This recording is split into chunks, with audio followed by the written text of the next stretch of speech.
Hey YouTube, welcome back. This is Dr. 𝐦𝐤𝐤𝐞 again. I'm going to be talking today about hormone replacement using pellet method. Is that the best option? A lot of patients have been asking about this method because they've heard a girlfriend, a friend, a co-worker, or someone that's had the pellet rave about how much better they feel, and so encouraged them to go check it out, go get it done, and so on and so forth. And patients will call me up and say, hey doc, should I be using the pellet method?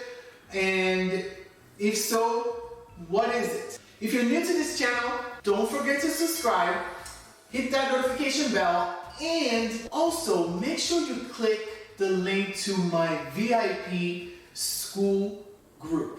This is a free group where I talk about things that I'm not able to share here on YouTube, okay? So if you want to hear those secret sauce, all right, make sure you click that, join us, so that when I send a notification out about those classes happening, so you don't miss out, okay? So back to today's topic. So is the pellet method the best hormone or bioidentical replacement method? This is a very interesting topic because a lot of times patients have heard about pellet methods because a girlfriend went in to see a hormone replacement doctor, and within weeks, oh my God, they were raving about how much better they feel. Maybe their libido is back, their hot flashes is gone, their night sweats disappeared, they've started losing weight again, and brain fog, mental focus, all of that stuff seems to be like, oh my God, this is all going away. And relatively quickly, I mean within a few weeks. And a lot of patients are then feel the pressure to like, well, Susie is feeling great, I want to feel great, so this is probably the method that I should pick.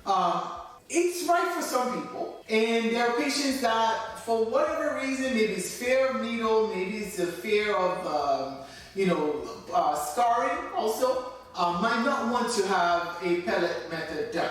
So let's talk about what the different options that you do have, and then talk about why the pellet method might be, in some patients' cases, a better option for them.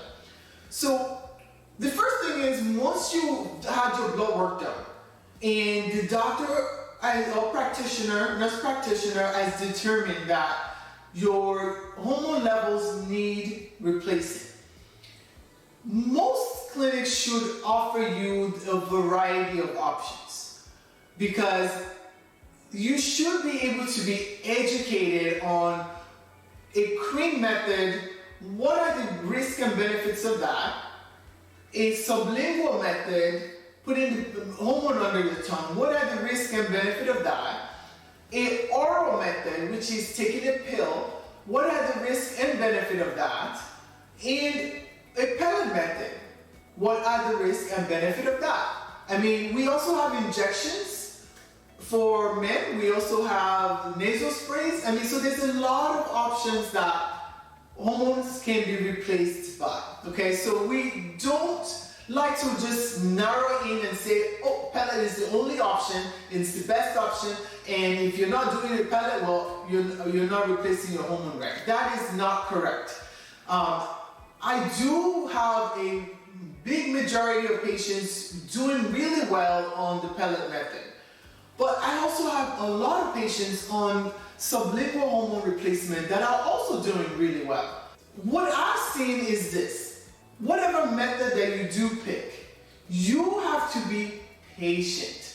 You have to understand that your body and the metabolic imbalances that you have might not be the same as Susie's. Okay, and if there's any Susies in the audience, I just like that name, okay?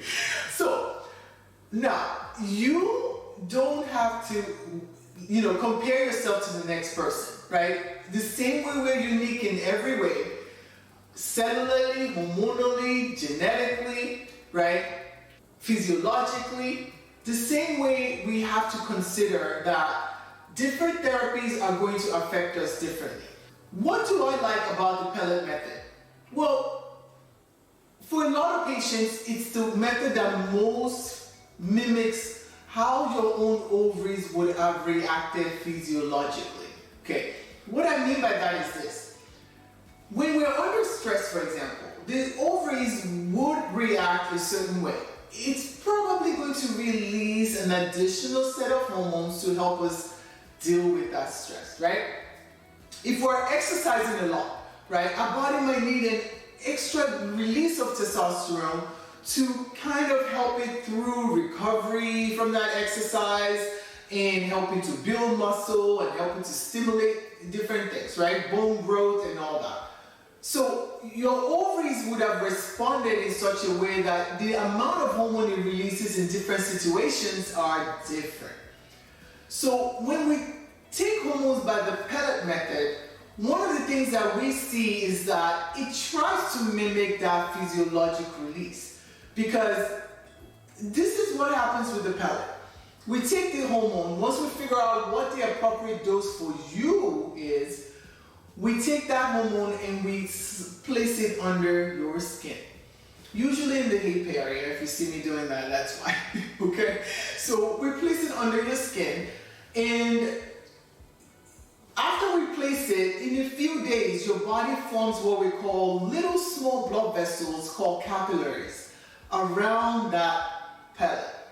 And what that does is it allows that pellet, as it dissolves, to now transport into the bigger blood vessels and supply the rest of your body. So every time your heart beats, okay, you're releasing a little bit of that hormone and sending it to the cells and tissues and organs that might need it. So when you're under a lot of stress, well, your heart's going to beat a little bit faster, and you're going to take a little bit more hormone and give it to the tissue and organs that need it. Kind of like the way your own ovaries would have responded if they were still metabolically able to produce all these hormones for you, right? So a lot of patients do notice that when they're on the pellet method, they feel like, I feel like myself, because my body is responding in a way that the ovaries might have responded when it was able to make the hormones for me. So for that reason, they feel a whole lot better. They notice the difference almost immediately, and it doesn't take weeks and weeks and weeks to now notice the difference. Hormone creams, on the other hand, because you're applying it daily, we have a set amount that we've instructed you to apply.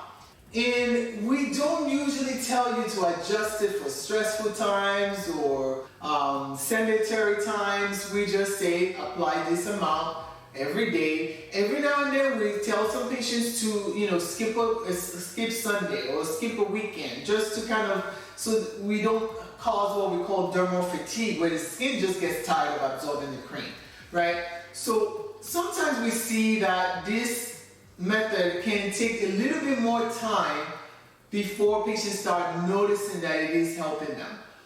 Same thing with the sublingual. If you use a sublingual method, you might notice that it takes a few weeks before you really start noticing that your symptoms are improving. Whereas a patient on the pellet method, I've seen as early as 3 days notice, oh my God, this is helping me. Or as late as 2 months. Okay, so the scale is still, the spectrum, I should say, is still a big, long continuum where when are you going to feel it versus the next person, right?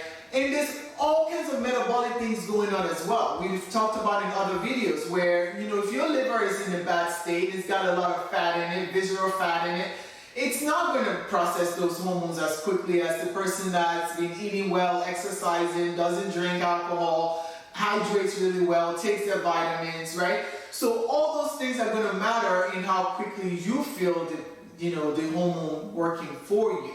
So is the pellet method the best method? The answer is, for some it can be, right? And for others, no. I mean, some patients have a terrible experience with pellets. Their skin doesn't absorb it for whatever reason, and they don't feel the effect. And for some patients, they've actually had to, wonder about removing it, right? So this is some of the things that has to be weighed patient to patient. and not just assume because, you know, my girlfriend did great on it and I'm gonna do great. One of the things that women sometimes talk about with the pellet method is that they notice a big boost in their libido. And this is something that girlfriends will start chit-chatting about and laughing about and excited about. And when they don't experience that on their own pellet, and they now feel like it did not work, right? But again, this is an area where for some people it's going to enhance their libido. For some people it's not. Some people it's actually going to cause hypersexuality, which at that point we might have to taper it down or not use that method. So there is a lot of, you know, variations to how people are going to react to hormone replacement therapy. And we just have to keep that at the back of our mind and not assume that because it worked great for this person, it needs to also be the best option for the next, okay? So I hope that helps. If you guys have, you know, any comments about that, please leave it in the section below. I would love to see what you guys think about this, and if you've had any experience, good, bad, ugly, regarding hormone pellets, please put it in the section below so I can kind of address that, answer that. If I can, maybe make another video on those topics. Don't forget to subscribe. Don't forget to join the free VIP group, okay? Click that button and I'll see you in there. See you on the next one.